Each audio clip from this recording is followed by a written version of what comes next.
Olá, começa agora mais uma edição do Giro Nordeste. Estamos ao vivo pela TVE da Bahia. Você também pode acompanhar o programa nas emissoras parceiras em todos os estados da região Nordeste, em 2 estados do Sudeste, no Espírito Santo pela TV Educativa e em São Paulo pela TVT. E ainda por nossas redes sociais, YouTube, Facebook e Twitter. A nossa hashtag é Giro Nordeste. Sejam bem-vindos e bem-vindas. A convidada do programa de hoje é a pedagoga Nilma Lino Gomes, pós-doutora em Sociologia pela Universidade de Coimbra, em Portugal. Ela tem se destacado em estudos sobre as questões raciais do Brasil. Em 2013, tornou-se a primeira mulher negra do país a ser reitora de uma universidade federal, a Unilab, Universidade da Integração Internacional da Lusofonia Afro-Brasileira. Em 2015, assumiu o Ministério das Mulheres, da Igualdade Racial e dos Direitos Humanos. Eu sou o Juraci Santana, da TVE Bahia, e vão participar do Giro Nordeste em seus respectivos estados. Albiege Fernandes, da empresa paraibana de comunicação. Paiva Rebouças, da TV Universitária do Rio Grande do Norte. Juliano Domingues, da TV Pernambuco. Geandra Portela, da TV Antares, no Piauí. Sérgio Torres, da TV Alagoas. Selma Souza, da TV Aperipê, em Sergipe. Carla Soraya, da TV Ceará. Daniel Amorim, da Rádio Timbira, no Maranhão. Eu quero agradecer a todos pela participação. Vamos iniciar a nossa rodada de perguntas aqui pela Bahia. Professora Nilma, a pandemia do coronavírus, infelizmente, já matou mais de 97 mil brasileiros até agora. Somos o segundo país com maior número de mortes. Nesta quinta-feira, a Justiça suspendeu o decreto do prefeito do Rio de Janeiro que permitia a reabertura de escolas privadas para aulas presenciais. Como a senhora vê esse possível retorno das escolas em meio a esta pandemia no Brasil? É justo um retorno às aulas diferenciado entre as escolas particulares e as escolas públicas, onde está a maior parte das crianças e jovens brasileiros? Uma boa noite para todas, para todos e para todos. Eu quero primeiramente agradecer a possibilidade de participar desse programa Giro Nordeste. Então, quero cumprimentar a todos os colegas da TV, as jornalistas e jornalistas que estarão comigo nessa noite e as pessoas que nos assistem e nos ouvem, né? A questão da pandemia, ela tem sido tratada, na minha opinião, de uma maneira muito pouco séria pelas nossas autoridades, pelo menos por algumas das nossas autoridades no nosso país. No que diz respeito à educação, eu acho que não só a educação, mas no que diz respeito à sociedade brasileira de um modo geral, eu tenho dito, inclusive cheguei a escrever um artigo, dizendo que a pandemia do coronavírus, ela destaca uma série de desigualdades estruturais que nós temos na nossa sociedade. E acho que no caso da educação, é isso que nós estamos vendo. Eu penso que não dá para ter um tratamento diferenciado para a escola privada e para a escola pública. Porque eu acho que antes de nós pensarmos em retorno às aulas e pensarmos em uma carga horária ou um conteúdo, nós temos que pensar em salvar vidas. Acho que esse é o primeiro ponto que toda e qualquer autoridade educacional do país, do Ministério da Educação, as secretarias municipais de educação e estaduais têm que pensar. A atitude de voltar às aulas presenciais é uma atitude que, nesse momento, e ainda mais tomando como exemplo o Rio de Janeiro, é uma atitude de salvar vidas, de preservar as vidas das pessoas, porque no momento de pandemia, preservar as vidas das pessoas, a vida das pessoas, é uma atitude política e tem que ser uma atitude de todo e qualquer governante e qualquer gestor.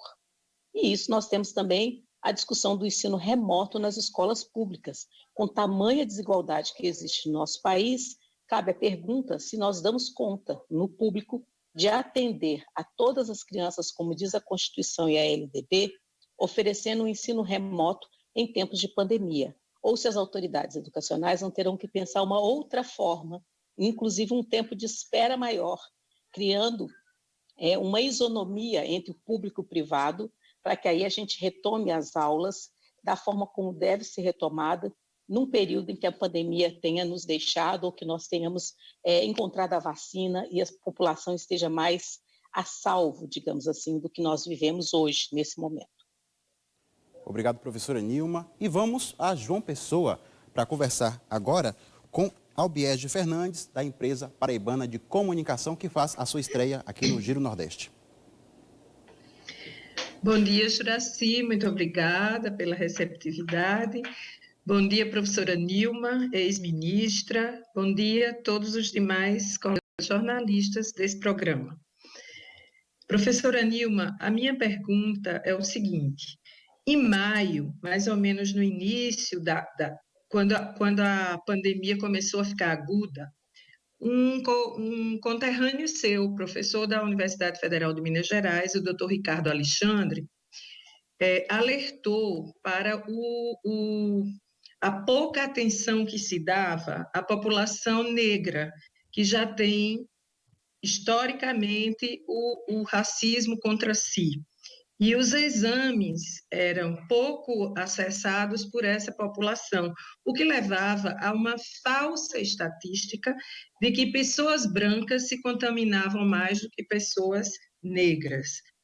Hoje, passados 3 meses, de maio para cá, essa investigação sobre quem é mais contaminado já é avaliada por dentro de uma paridade ou continua essa negligência nesse atendimento? A senhora tem conhecimento disso?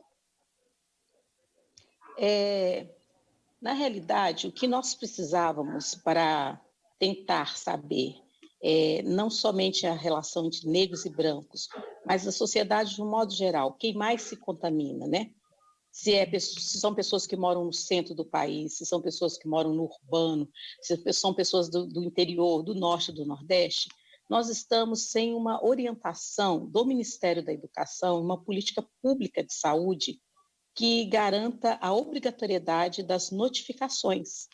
Então, do que diz respeito à questão de raça, a questão racial, nós temos uma subnotificação muito grande dentro dos formulários, dos prontuários de saúde, que nos impede de contabilizar na certa como que a questão hoje acontece. Porém, do pouco que nós temos, quando o Ministério da Educação liberava todos aqueles os boletins epidemiológicos e também do que pesquisadores e pesquisadoras acessam os boletins epidemiológicos, que nós temos hoje é uma revelação de uma desigualdade estrutural que já existe no Brasil e que, nesse momento de pandemia, afeta os sujeitos que já são mais afetados por essas desigualdades econômicas e raciais. Então, o que nós temos nas pesquisas, nas análises que estão sendo feitas, é que a população pobre, e dentro da população pobre, a negra, porque nós somos 70% da população pobre do país, são os mais afetados pelo coronavírus. A população branca, ela é afetada? Mas o que nós vemos aí nos dados é que os brancos são afetados, são internados, mas conseguem sair. E as pessoas negras são afetadas, são internadas e morrem.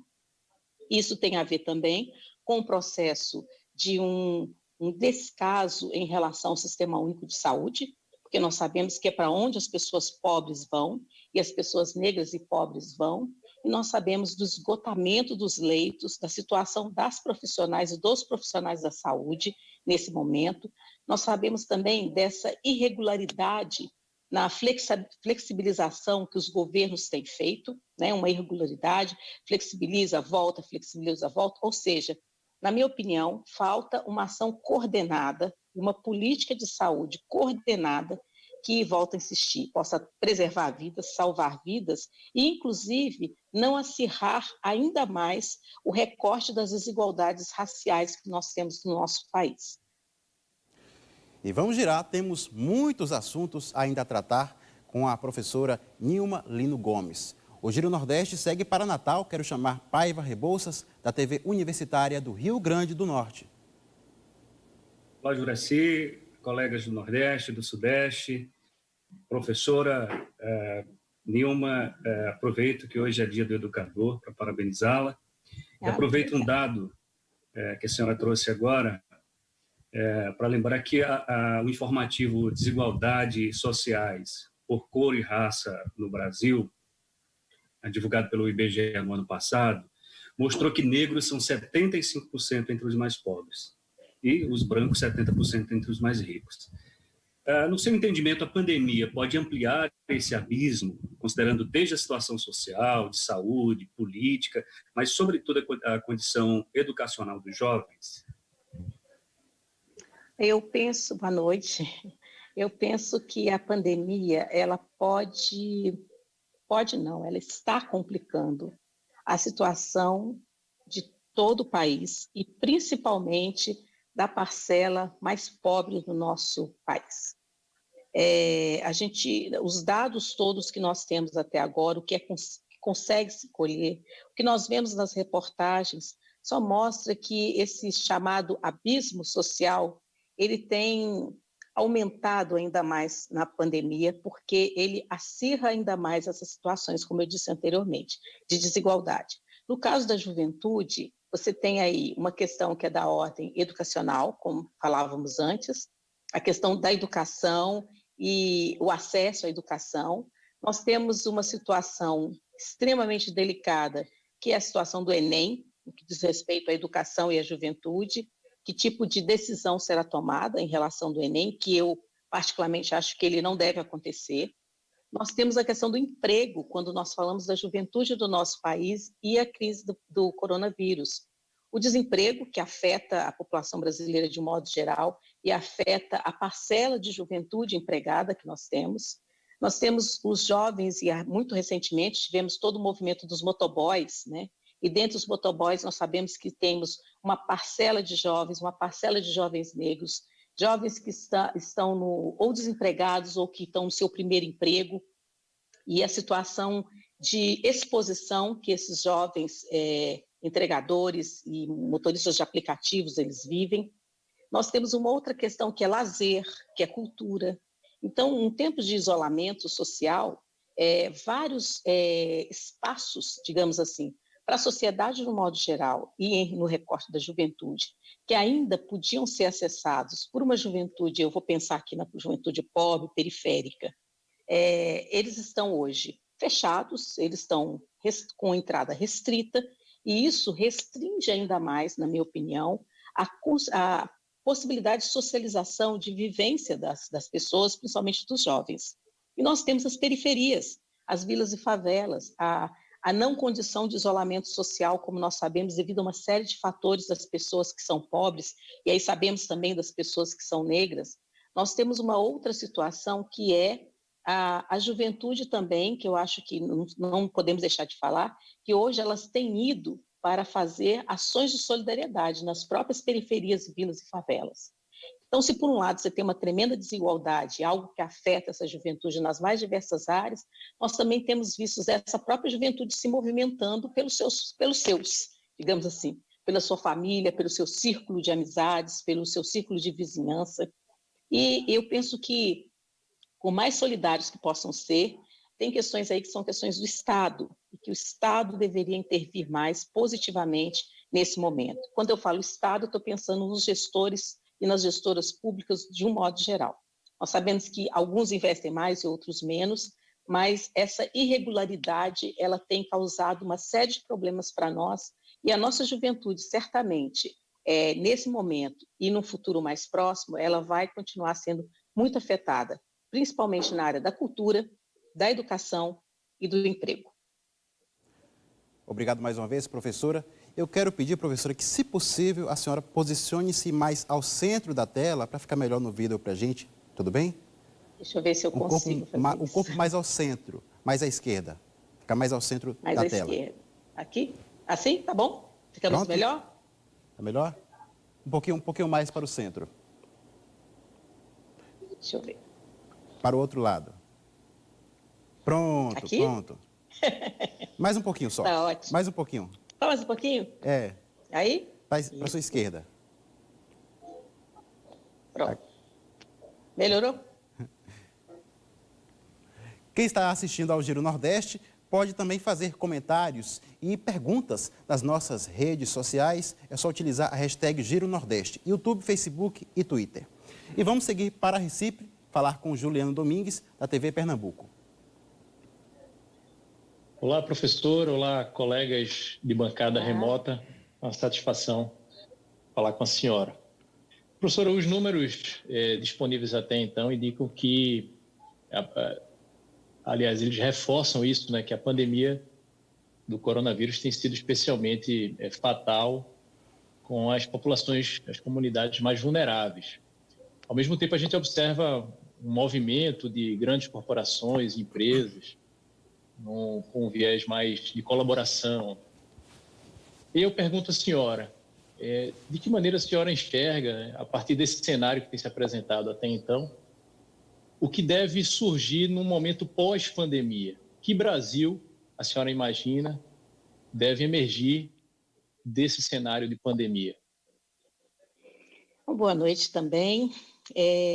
Eu penso que o Brasil que vai emergir, vamos ver, eu não tenho muitas expectativas de que os muito ricos se tornem mais solidários com os muito pobres. Não, eu não tenho, porque nós vivemos numa sociedade capitalista.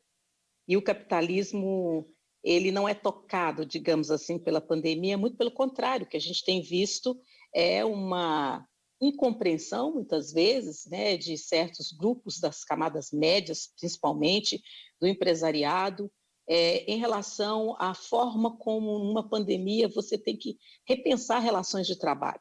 Não só o trabalho remoto, mas pensar a questão do emprego, do desemprego, as questões de como que você pode gerir, digamos assim, a sua própria empresa num tempo de pandemia, entendendo que quem está sendo afetado não é só o empresário ou a empresária capitalista, mas é também esse trabalhador e essa trabalhadora que aí está, né?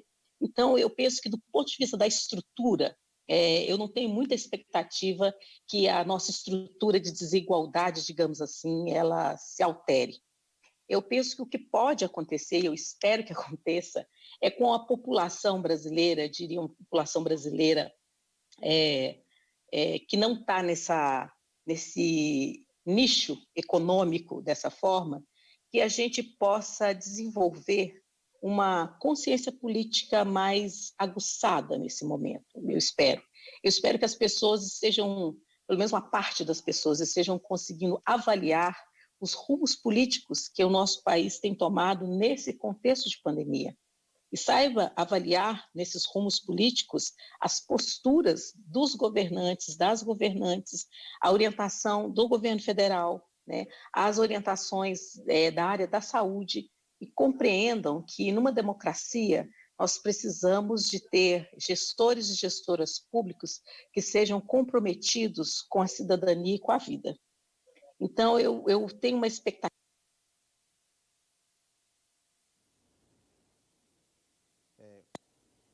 das pessoas, que essas pessoas possam compreender melhor esse momento que nós estamos vivendo no nosso país e que elas pensem que esse novo normal não pode ser, na realidade, uma reprodução do velho normal. Que esse novo normal ele tem que vir com algo mais no que diz respeito à garantia da nossa cidadania no nosso país, e isso passa por uma conscientização política maior dos nossos direitos e do direito do outro. Porque o que nós temos visto na pandemia é um olhar para si e um olhar para o outro. Então, que esse olhar possa passar também pela questão do direito. É o que eu espero, em termos de uma expectativa que eu tenho. Pois bem, seguimos a rodada de perguntas com a pedagoga Nilma Lino Gomes. Vamos girar para Teresina, capital do Piauí, momento da participação de Geandra Portela, da TV Antares. Olá, Juraci, saudações a todos, incluindo a nossa convidada de hoje, a pedagoga Nilma Lino Gomes. Então, professora, eu vou continuar falando sobre a educação, especificando uma das ações que foram tomadas durante a pandemia, que são as aulas remotas. E muitos estudantes não têm acesso à internet, não têm aparelho celular, nem também computador, então o que compromete o aprendizado. Então eu queria saber, quanto tempo a senhora acha que vai levar para reduzir esse grande impacto educacional, especificando essa população?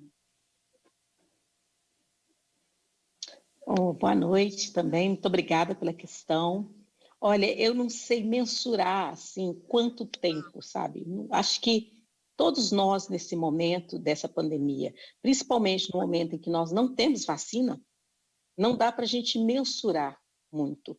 E, além disso, uma questão de, não somente que nós não temos vacina, mas nós temos uma, digamos assim, uma irregularidade no nosso país em termos de contaminação, qual região do Brasil tem mais pessoas contaminadas ou não, quais estados do país conseguiram que as medidas de isolamento funcionassem mais ou não, o que significa flexibilização, entendeu? Então, eu penso que hoje, para as autoridades educacionais, talvez o nosso grande problema é que sempre querem que tomemos medidas muito universalizantes em momentos em que nós temos uma diversificação muito grande de situações do nosso país. Então, pode até parecer que eu fico batendo na mesma tecla, e estou, mas eu acho que tudo isso tem muito a ver com a forma como, desde o início, a pandemia foi considerada e foi levada, inclusive pela educação. Eu acho que o Brasil, como nós falávamos há tempos atrás, outras pessoas têm analisado, nós tivemos muito tempo para que nós tivéssemos nos preparado melhor, inclusive na educação, para pensar alternativas numa pandemia que sabíamos que viria. E eu acho que essas providências elas não foram tomadas, ou pelo menos não foram tomadas da forma como deveria. Então, eu acho que a educação, o que vai acontecer é que nós vamos ter que pensar a educação e a oferta da educação, a reposição das aulas, nós vamos ter que pensar sem a lógica de uma situação sem a pandemia.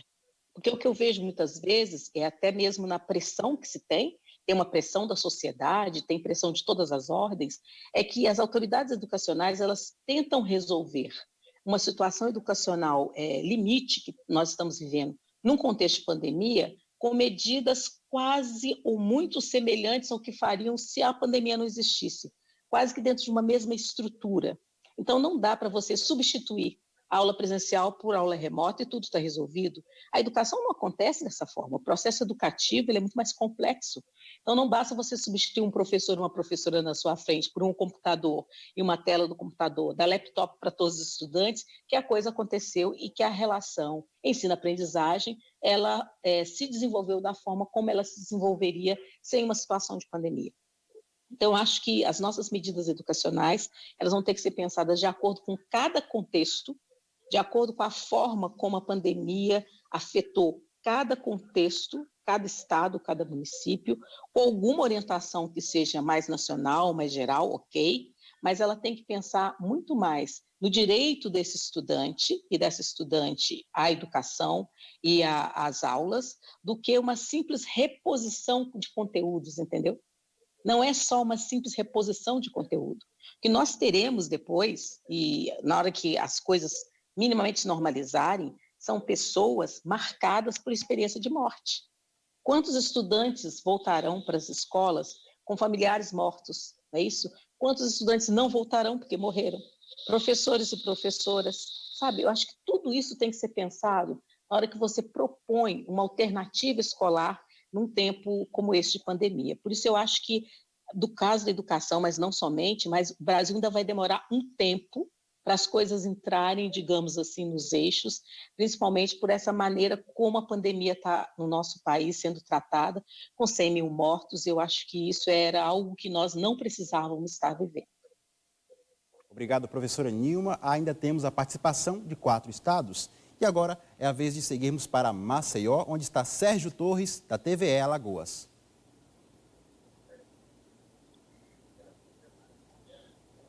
Olá para todos que nos veem nesse momento. Um olá muito especial para os nossos companheiros aí da casa. Professora, uma satisfação enorme conversar com a senhora. E eu sei que a senhora é muito preocupada com a questão da mulher brasileira, sobre da mulher negra. Infelizmente, durante esse período de confinamento, aumentou muito o número de agressões por parte de maridos às suas esposas, às suas companheiras. Como pedagoga, eu queria saber a opinião da senhora. Será que isso pode ser traduzido como uma forma de desvio comportamental, de problema de educação doméstica, sobretudo? Boa noite, obrigada também pela questão. Eu diria que não necessariamente uma questão do desvio. Eu acho que o que nós estamos vendo nessa pandemia em relação às mulheres é a explicitação da sociedade patriarcal que nós vivemos. É explicitação do machismo que nós vivemos na nossa sociedade. É explicitação disso. É a explicitação de como esse patriarcado e como esse machismo, ele resulta em violência, né? E por isso a experiência e os dados de violência doméstica da mulher no Brasil, que já são dados alarmantes, comparando o Brasil com outros países, nesse momento de pandemia, esses dados, nesse momento, eles aumentam ainda mais, porque essa mulher, ela tem que viver muito mais perto do seu agressor.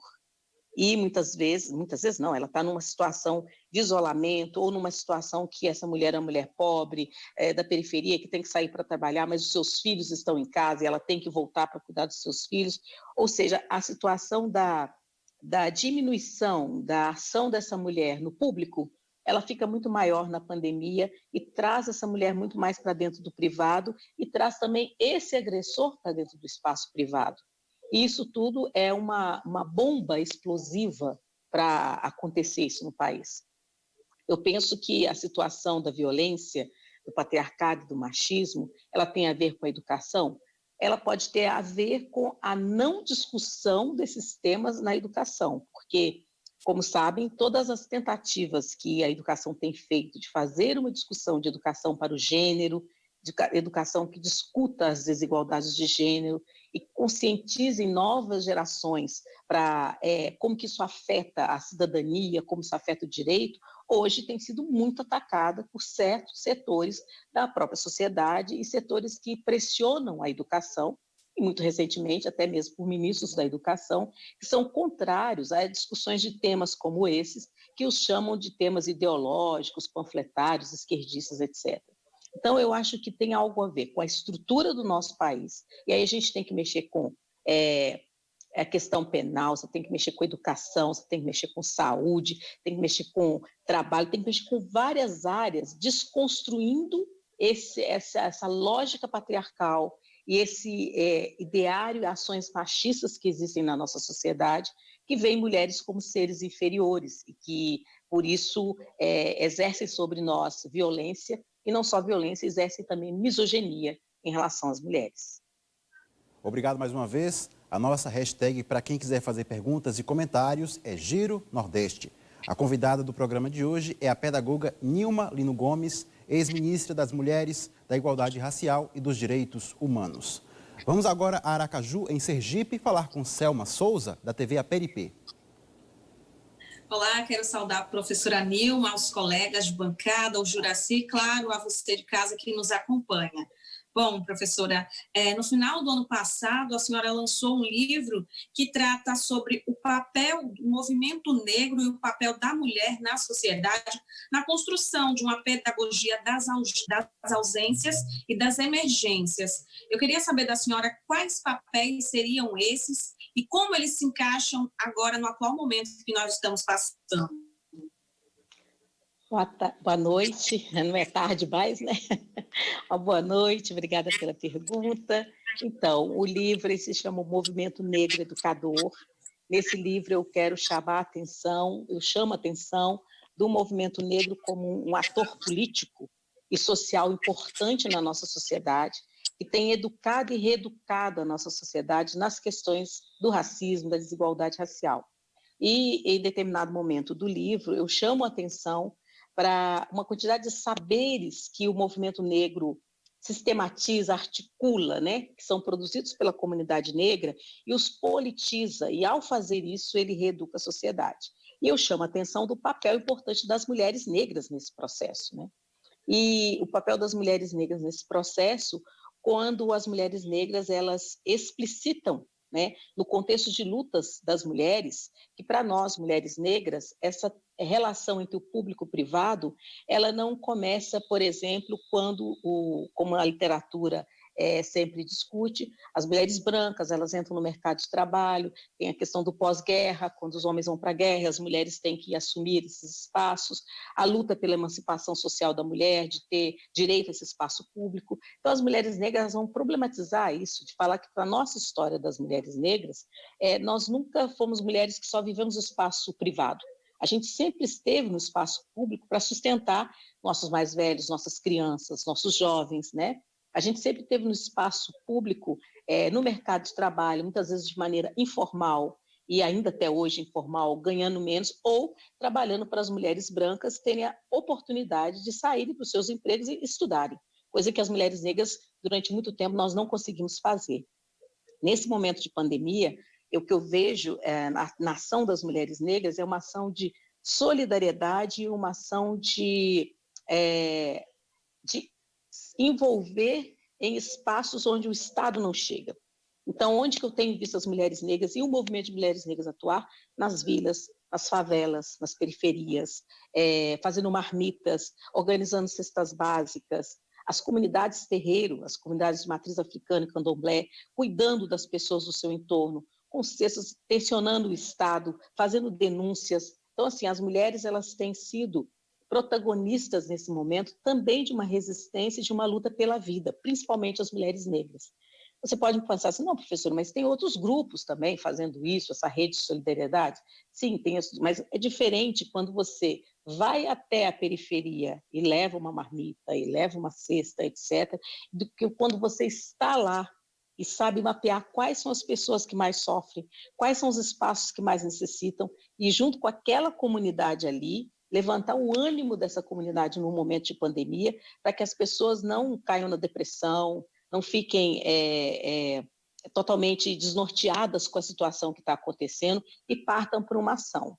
Outra coisa que as mulheres negras têm feito é criar redes de solidariedade em relação ao trabalho, de informações com relação ao trabalho, de informações em relação ao emprego, de irem até as rádios comunitárias e fazer anúncios e pedir que as pessoas que têm emprego, que sabem de redes de emprego, anunciem. Então, tem uma efervescência da atuação das mulheres negras aí, e no movimento de mulheres negras, tematizando, fazendo lives, discutindo, produzindo, as youtubers. Então, as mulheres negras estão na pandemia com muita força. Obrigado, professora, mais uma vez. E vamos para Fortaleza, para a participação de Carla Soraya, da TV Ceará. Olá, o meu cumprimento a você, Juraci, aos meus colegas de bancada virtual, e é um prazer grande também estar aqui participando dessa entrevista com a professora Nilma. Professora, a senhora foi nomeada pela presidente Dilma Rousseff para ocupar o Ministério das Mulheres, da Igualdade Racial e dos Direitos Humanos. Hoje, o Ministério perdeu o termo igualdade racial e aí é o Ministério da Mulher, da Família e dos Direitos Humanos. Mas sempre que uma crise maior, um grande problema afeta o governo, ou alguém ligado ao governo, integrantes do governo ou da família Bolsonaro, o Ministério é utilizado para desviar o foco, né? Então vem com alguma notícia, alguma informação, ou mesmo uma fake news que desvie um pouco o foco do fato principal. Eu pediria à senhora, que foi ministra desse ministério aí, que atuou nesse ministério, uma avaliação das ações que foram implementadas pela ministra Damares Alves desde que ela assumiu e o que a senhora pode destacar de positivo e de negativo atualmente no Ministério da Mulher, Família e Direitos Humanos. Uma boa noite também, muito obrigada pela pergunta. Olha, eu sou suspeita para falar, digamos assim, porque eu fui ministra golpeada junto com a presidenta Dilma Rousseff, né? Então, assim, eu não consigo fazer uma avaliação política positiva do governo que aí está, da situação que nós vivemos, uma vez que eu, como outros críticos e críticas, entendo que o que aconteceu em 2016 não foi um simples impeachment. Claro que o impeachment nunca é simples, né? Na realidade, eu entendo que foi um golpe parlamentar, resumidamente.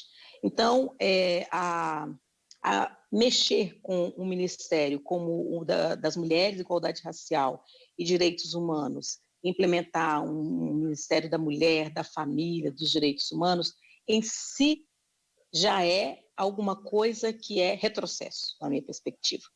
Retrocesso porque, primeiro, nós temos uma larga experiência política e uma larga bibliografia que hoje questiona o conceito de família. O que é o conceito de família na nossa sociedade? E o que a gente vê nas ações do Ministério, nas falas da ministra, é um conceito de família que é um conceito de família extremamente conservador e ainda numa linha que eu vou dizer cristã. E isso não se aplica a uma sociedade tão diversa como a nossa sociedade, do ponto de vista cultural, étnico, religioso, etc. A outra questão é que nós não temos uma mulher genérica, nós temos mulheres. Então, se você implementa também um Ministério da Mulher, você já está falando também, há uma concepção de um determinado tipo de mulher.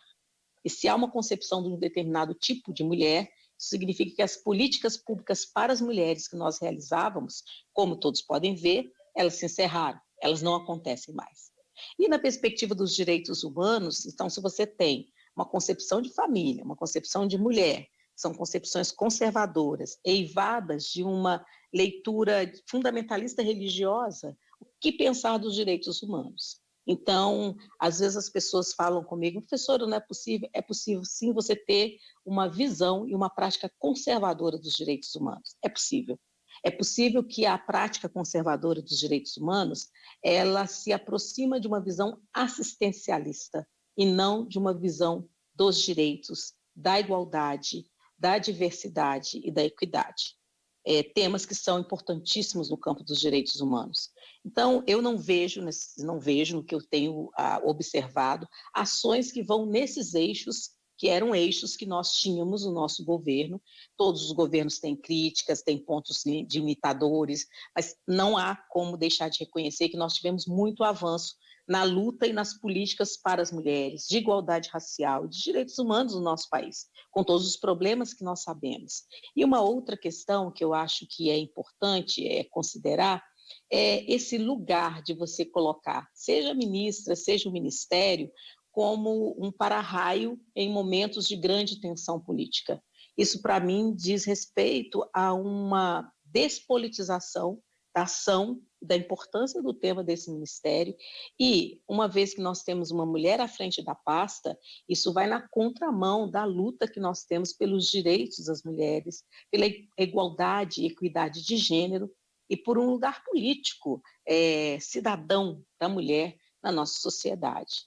Eu diria isso em torno do tema. Muito obrigado mais uma vez, professora Nilma.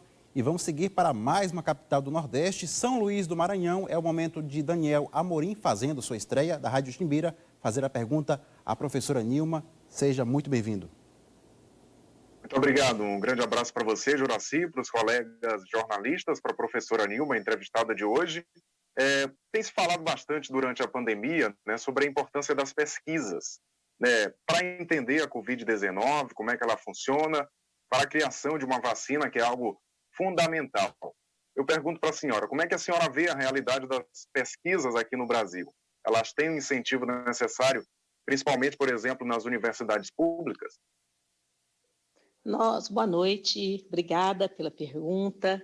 Eu penso que as universidades públicas, nesse momento, elas estão sendo muito guerreiras, né?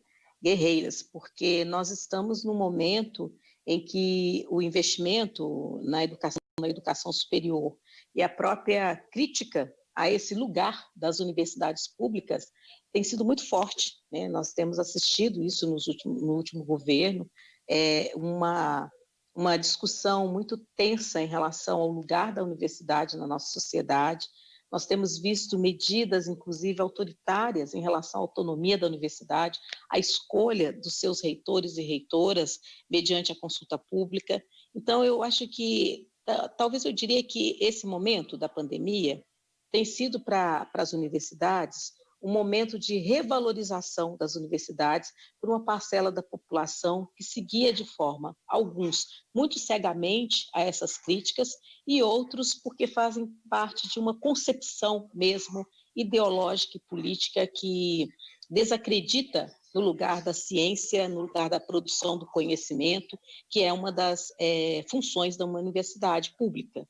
Então, eu acho que a universidade pública, naquilo que ela pode e deve fazer, as pesquisadoras e os pesquisadores, eles têm se desdobrado na busca de soluções para a questão da pandemia, na busca de relações internacionais, inclusive, de convênios e acordos internacionais para pensar pesquisa e pensar a busca, não somente de vacina, mas também de outras formas de tratamento em relação à Covid-19, mas com muitas dificuldades por ausência de recursos.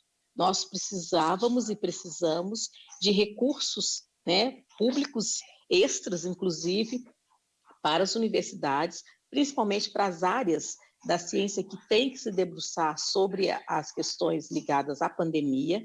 para que a gente possa, então, o conhecimento acumulado, a expertise que a nossa universidade pública tem, possa, de fato, ser colocado a serviço da sociedade. E, posteriormente isso, que o Ministério da Educação também, o Ministério da Saúde, melhor dizendo, é vice de educadora, né? Ele encampe também e participe junto com as universidades desse processo que é tão necessário na nossa sociedade, que é encontrar não somente a vacina e ter condições de participar, por exemplo, de encontros com os pesquisadores, sejam virtuais, depois, posteriormente, encontros presenciais, sejam recursos para que as pesquisadoras e pesquisadores possam se debruçar e ter a matéria-prima necessária para fazer os seus estudos, suas pesquisas.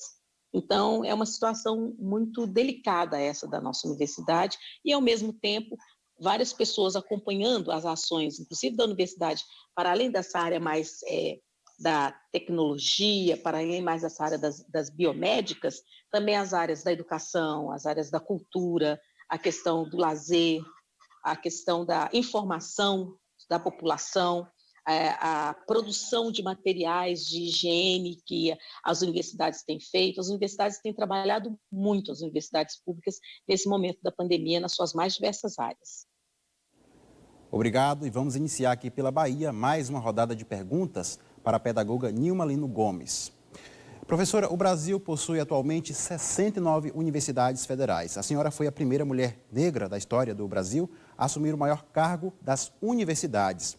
Qual a importância de manter ou de ampliar a política de cotas para que mais pessoas negras possam ter acesso, pelo menos, ao ensino superior? A importância é de... Mais uma vez, obrigada, né, pela pergunta. A importância é de construir, de fato, uma igualdade racial no nosso país, nas mais diversas áreas e, sobretudo, na educação. Nós temos, inclusive, a Lei 12.990, de 2014, que é a Lei de Cotas Raciais para os concursos públicos, né, federais, as autarquias, e nós ainda temos muito poucas universidades públicas aplicando a Lei 12.990. Por que eu estou falando dessa legislação? Porque ela diz respeito à entrada de professoras e professores negros nas mais diversas áreas no ensino superior público, e isso possibilita uma diversidade do quadro docente dentro de uma universidade, e essa diversidade, uma composição mais diversa do quadro docente, vai nos permitir, inclusive, que futuros reitores e reitoras negras também estejam nas nossas universidades, na nossa sociedade.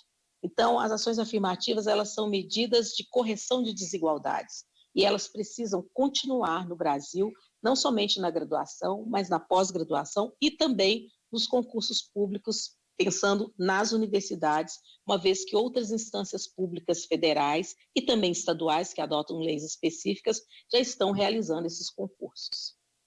Obrigado. Tem mais perguntas para a professora Nilma. Seguimos agora para João Pessoa.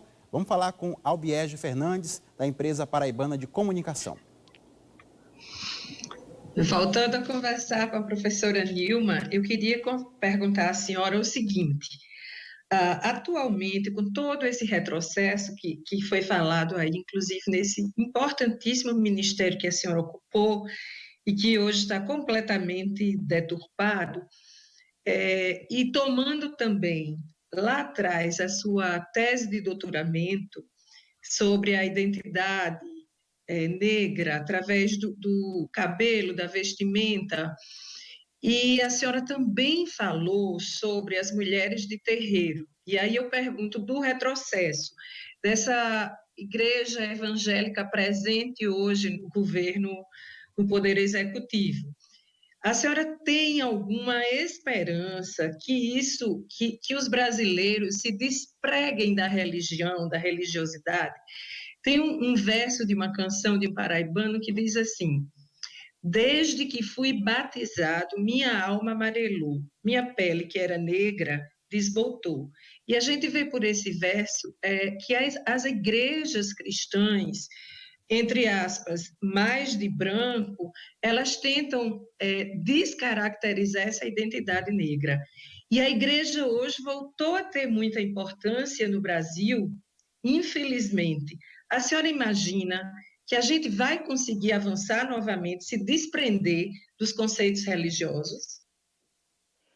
Então, obrigada por mais essa pergunta. Eu penso que o Brasil nunca se desprendeu da religião que foi um dia chamada de religião oficial cristã, né? Então, você tinha a católica, que durante muito tempo foi hegemônica, que hoje tem cada vez mais perdido a hegemonia para as igrejas evangélicas, mas muito mais de uma determinada linha, né? De uma determinada linha de pentecostalismo, né? Eu costumo falar que é um pouco de indústria da fé, uma coisa parecida com isso, né? Porque nós temos uma diversidade de religiões evangélicas e temos aquelas, inclusive, que são muito sérias nos seus atos, mas que não fazem esse jogo mercadológico com a fé das pessoas, que, infelizmente, eu penso que é essa linha e essa ala, digamos assim, que é a que influencia hoje a nossa política. É essa ala que influencia muito mais a nossa política, que talvez não, que traz muito mais danos, né? Então, eu penso que o Brasil, embora a nossa Constituição fale que nós somos um Estado laico, nós temos ranços históricos ligados a essa ideologia cristã. Basta dizer que quem chegou aqui para catequizar os indígenas foram os jesuítas, né? E os primeiros colégios que se implantaram aqui foram dos jesuítas. Então, isso está arraigado na nossa estrutura. E hoje, nesse momento, a minha expectativa é que as pessoas, claro, despertem. Quando eu falava anteriormente num dos blocos de uma despertar político, de uma consciência política, a minha expectativa é que as pessoas, pelo menos um grupo de pessoas, se despertem também, que dentro dessa consciência política exige hoje, no século XXI, exige hoje um descolamento entre política e religião, porque essa colagem que já acontece historicamente, ela hoje está cada vez mais enviesada, contaminada e envenenada, a ponto de intervir nas políticas que são direcionadas para um país como um todo. Um país com uma diversidade religiosa tremenda e a ponto disso orientar uma ação de Estado. Isso não pode acontecer, né? Nós somos um Estado laico, nós lutamos por uma democracia. O Brasil, se nós chegamos hoje à conquista de direitos que conquistamos, foi porque lutamos muito por isso.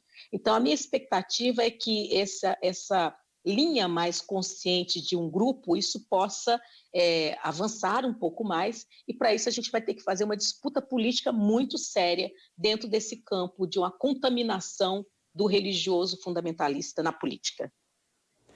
São questões importantes a serem abordadas, professora Nilma. Quem está acompanhando o Giro Nordeste pode fazer comentários em nossas redes sociais, YouTube, Facebook e Twitter.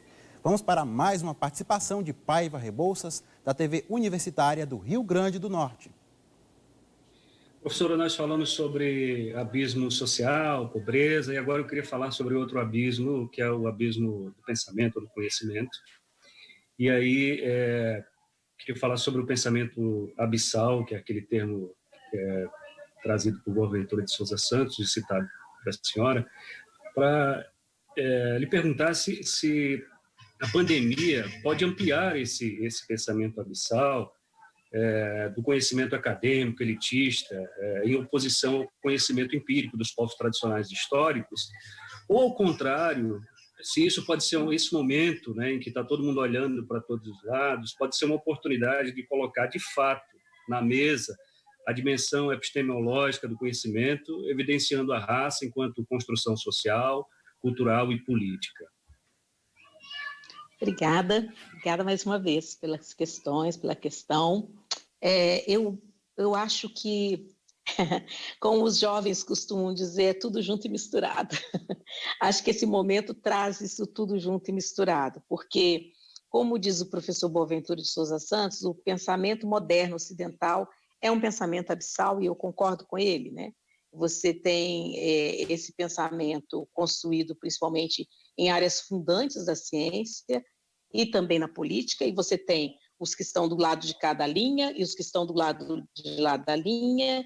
De um lado da linha estão aqueles que se pensam civilizados, intelectualizados, que cultuam as artes, etc, etc. Do outro lado da linha estão aqueles vistos como selvagens, os não educáveis, né? Aqueles que, do lado que não tem direito, não tem lei, enquanto esse lado de cá é o lado da lei do direito. Acho que é uma boa formulação para pensar esse abismo dessa sociedade que vivemos no nosso mundo. E eu acho que a pandemia, como eu falava antes, como nós estamos num sistema capitalista, e esse sistema capitalista é intocado nesse momento de pandemia, muito pelo contrário, a gente vê uma corrida, não só do mundo capitalista, vamos pensar assim, mais macro, mas até mesmo das nossas atitudes. Lembra-se que quando a pandemia começou, qual foi o comportamento das pessoas? Correram até as farmácias, compraram litros e litros de álcool gel,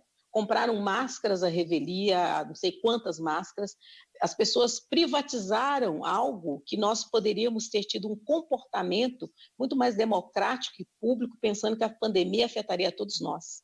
E isso não estava só naquele que comprou, naquela que comprou com medo de acabar, etc., mas estava também naquele que vendia, né? No fornecedor e naquele que revendia, de não colocar, inclusive, limites para as pessoas no acesso a produtos de higiene que todos teriam que usar numa pandemia, como acontece, por exemplo, em Cuba mesmo. Eu vivi isso lá quando visitei, e agora também Cuba está dando exemplo para a gente do que é você pensar de uma forma mais igualitária um trato que o Estado tem que dar à sociedade em momentos como esse. Então, eu diria que, por esse lado, nós vamos ter esse acirramento, esse abismo, do mesmo jeito. Por outro lado, eu acho que também, como as pessoas costumam dizer, que eu sempre acredito na educação.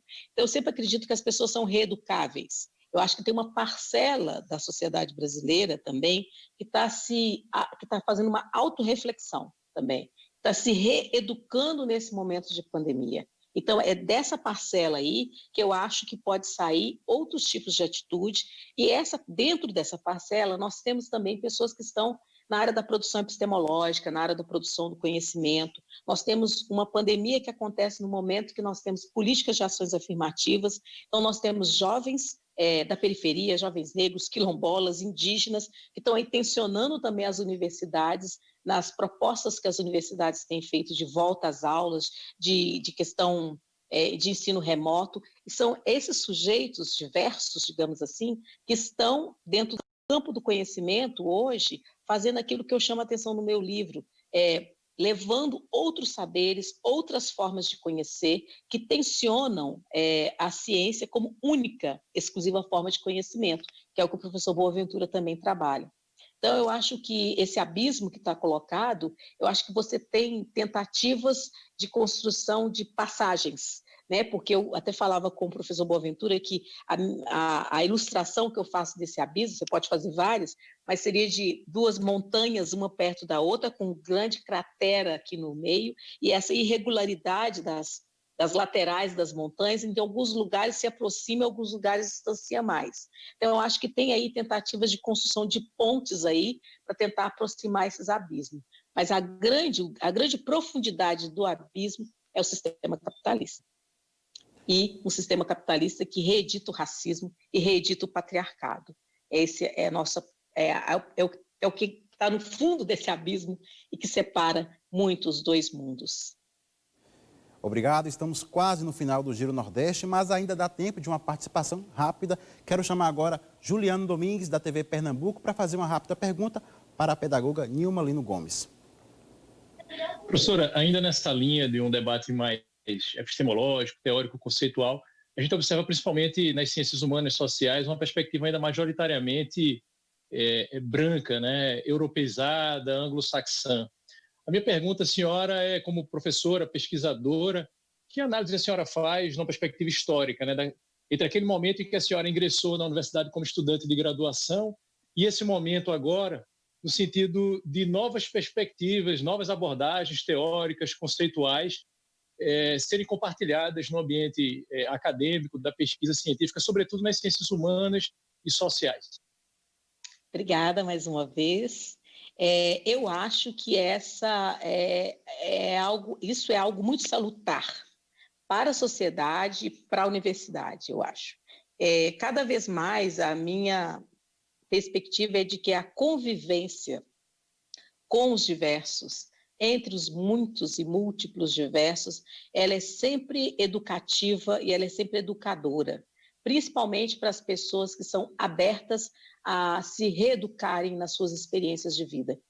Esse momento que nós vivemos, desde a minha entrada para a universidade nos anos 80, eu não somente era uma das poucas mulheres negras, e olha que eu estava na área das humanidades, que é uma área que nós temos mais pessoas pobres, pessoas de grupos étnicos, raciais, diversos, que não brancos somente, que entram para essas áreas, principalmente a pedagogia, que é o meu curso, né?